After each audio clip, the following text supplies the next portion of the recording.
already.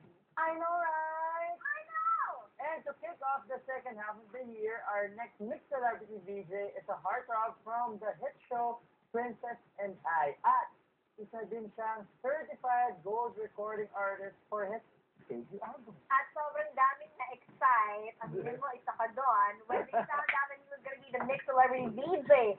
What is it about him na nagpapakilig not just sa mga teenage girls, but even grown women? I wonder what it is.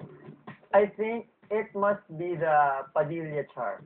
I think may sagot ka sa lahat ng bagay, Chino. Ako pa.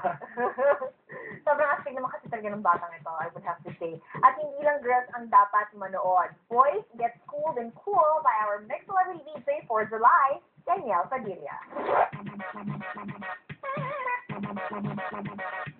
Malasagawin ka, bawat minutong lumilipas.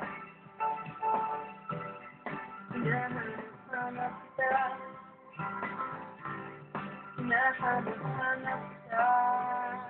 Nakakatuwa kasi parang feeling ko magaling akong VJ. Pero napapansin ko ang gulo ko, di ba? Pero alam mo, masaya naman pag, sa mga, mukhang masaya lang pag nagka-cut na doon ako nagkakatawanan. Pero, siyempre, nasayahan ako dahil experience to para sa akin. Mellow mix. Yan yung pinaka-natripan ko, nagbabasa ako ng mga problema ng mga puso ng mga bata ngayon.